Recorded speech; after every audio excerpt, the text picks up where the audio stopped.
I'm happy today to be visiting with a clergy colleague who had an experience while she was pastoring a church of the church treasurer embezzling a large sum of money. Because this kind of problem is prevalent in nonprofits and churches, I wanted her story to be shared so that we could learn from it. So, if you're willing, I'd like for you to just tell a little bit about the experience. I am happy to share my experience in the hopes that it will help another church avoid what happened to us.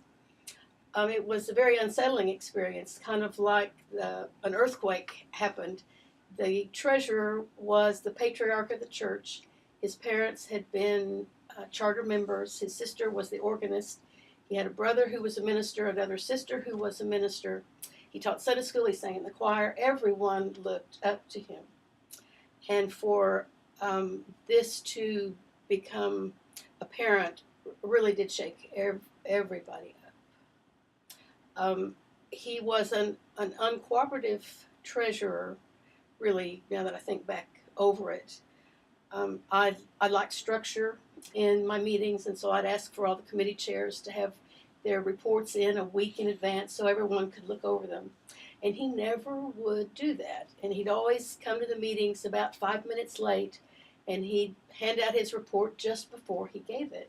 So nobody had any time really to look over it and formulate any kind of questions. Um, and he always insisted on having the bank statements mailed to his house. We did have a structure in place, a committee that gave him oversight, but because everyone looked up to him, and because no one was really trained as a CPA or in any kind of finance, you get what you can get in the church. Yeah. No one really questioned or challenged the way he did things. And church people can be, all of us can be intimidated by financial details anyway. And so probably there wasn't somebody else ready to step in and take over that volunteer treasurer job. That's true. There wasn't nobody. So nobody wanted to question things too much. Right, because when you criticize, then you get to do the job. And he had been the treasurer for many years before. He had not. Okay. This one had not. In fact, there was another treasurer when I became pastor. Okay. And she resigned. She was close to 80, and she knew what her limits were. And then he volunteered. Oh. And I had no reason to say no. Sure. Even if I'd done a background check, nothing would have surfaced. Right. Wow. So you were concerned because he was coming late to the meetings, not giving you his reports ahead of time. The bank statements were going to his house. And then what were signals that raised your caution even more? He was our treasurer for probably maybe 6 years. And so I'd seen this sort of pattern, and I'd ask him for reports to come sooner. Oh, yeah, I'll do that. Would you make sure that the bank statements come to the church instead of your house? Yeah, I keep forgetting. I'll get around to that. And then there were 3 occasions when we received large sums of money. 2 of them were insurance claims, and then one of them was when we bought new choir robes and had a big fundraiser. But when it came time to pay the bills, the money wasn't there. And he'd say, well, we ran over and I had to dip into some of that money. But he didn't tell anybody he was doing that, and it didn't show up on the reports. Wow. So you began to then have some really significant reasons. That's right. Some reservations. And then 2 well-heeled members of the congregation came to me a couple of years apart and said that he had come to them at home in tears. His business was about to go under if he didn't get some money, and would they please loan him $50,000 each. And so after they did that and he didn't pay it back, it's when they came to me. Wow. To let me know. So there were all these little things. And then when we sold our building, and got $1 million in the bank, and we paid a tithe of that to our denominational office. And he said he had paid it. He showed it on the report, and they had not received the check. And so I call him. Well, I took it down there, handed it to him myself. He's a very smooth guy. And then, and so I spoke to the chair of the committee that had oversight, and I told her what I had learned and the difficulties I was having, and nobody would believe me because he was so well respected. And so finally, the secretary of the church had access to the online bank statements. This was at a period of time when they were just becoming a new thing, and so Yes. and she was a bit timid in looking at it, but she saw a Cashiers or a withdrawal. Or yeah, a withdrawal. cashier's check? That's the word. Yeah. A withdrawal from the savings account that had this big amount of money in it, in exactly the same amount that of the check he gave her and said it was his tithe. It was like $1,122.13. So it was a real unusual amount. Yes. And she saw that withdrawal and called the chair of the finance committee and told her, and she went to the bank and told her suspicions, and they were very helpful and came up with 5 cashier's checks that he had written, all in his handwriting, and amounting to $105,000. $105,000. Wow. And then we found out some months later, after we confronted him and he resigned, and we started getting letters from the IRS saying that they had not received our payroll tax. Oh, wow. And he had been saying all these years that he was doing it, and he would show it on the report that it had been paid. But there were about 6 years of payroll taxes that Wow. we had to pay. They fortunately did not charge us penalty or interest because So they just forgave that. they forgave Well, that part. tell me about exactly what it was like when you and who went with you, or what was it like confronting him? It was a little uncomfortable. Oh. We called him in. Well, when we discovered it, we called a meeting of that whole committee and gave them the proof that we had, and then had an emergency meeting of our council, which we would do with just a few people, and developed a plan, and that was in the morning. This was at night, kind of late at night, and in the morning we would call him in and give him the evidence and ask for his resignation. And so we did, and he came in early. I think he was afraid that what we had stumbled on. He came in early, and there were 2 elders and myself, and we confronted him, and he admitted and said that he was in real financial difficulty, and he had hoped to get the money back, that it was just going to be a loan, and that he would be able to pay it back before we ever realized that it was gone. So from his perspective, the way he was rationalizing this was that he was just borrowing money, and he intended, probably consciously at least, to pay it back. And then, so tell me about the division within the congregation about how to respond to this. Well, at first it was just in our council, and they were divided. Every vote we took about how to handle it was right down the middle. And so some wanted to just let him pay it back when he could. And some were really angry and said, no, call the police, let the police know. So that's ultimately what we did, was to call the police and filed a report. Because in a case like this, I guess that's one of the options, is whether you press charges, whether you get the police involved or whether you just kind of take care of it as a private. in-house Yeah. kind of a thing, yeah. And because our council was so divided on it, and when a motion does not pass, when Right. there's not a majority, then it fails. And although I had the right to cast a vote, Yes. somebody told me if there's not enough among the council members to pass it, then don't you. Don't be the You know, tiebreaker. right? Yeah, Yeah. don't be the tiebreaker. That's a really difficult situation for a pastor. Um, Now, and you said he had these family members in key positions, and he was a key leader, so that must have presented a lot of tricky pastoral relationships with his family members. It did. I had kind of two roles, really. One was the administrative role, and that was to guide the process of how we were going to handle it, what we were going to do, how we were going to let the congregation know, all that stuff. Then there was the pastoral relationship.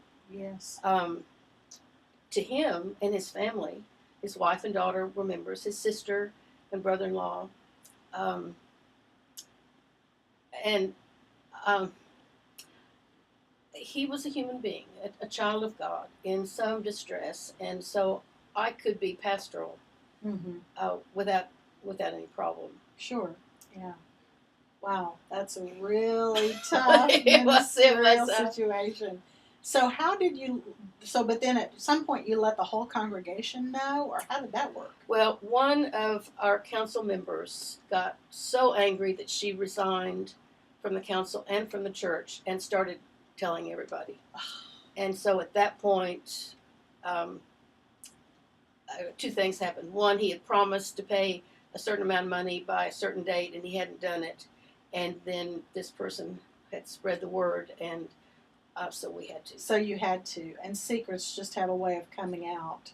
They do. So. And one of the things that I've always intended to do, and I think I've done it very well, is be transparent with what the council's decisions. They're always in a newsletter, was exactly what we decided, except this didn't get in the newsletter for a little while. Right. And for the people in the congregation to know what was going on, to know the facts, for them to have it all in a piece of paper. So when they got together on the phone or in their little coffee groups, they would all have all the facts, and nobody could say, well, I heard it was this much. Yes, yes. So we were able to do that. The process worked well. Send everyone a letter, told them he had resigned and who the acting treasurer was, and that the plan to pay it back. And so then what ultimately happened to him in terms of charges or consequences? He was charged with felony embezzlement, arrested, put in jail, bonded out immediately, worked with the judge. He got a 5-year deferred sentence, during which time he was to pay back it's just amounted to $85,000. I still don't understand that, but he worked that out and paid the courthouse, and they sent us checks for a while, and then he quit, and so we let them know that we weren't getting, is there some kind of a problem? And they said, no, we'll check on it. And so they put out a bench warrant for his arrest, and that took like a year and a half before they arrested him again. Sent him to jail. He bailed out immediately and went back before the judge. This time it was I don't remember the technical term, but it was to speed up this deferred process. And he told the judge that he needed 1 more month and he'd have all the money. And he did.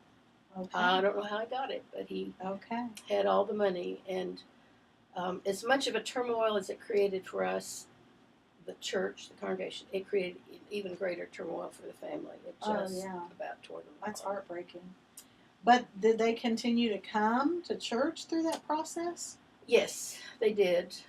And he did too? Or? Off and on, he came. He did say, I can't teach Sunday school anymore. I believe that Sunday school teachers should have a certain level of ethic responsibility, and he didn't believe that he um, Wow, that's tragic. came up to his own standards anymore. Well, it was very tragic. Mm-hmm.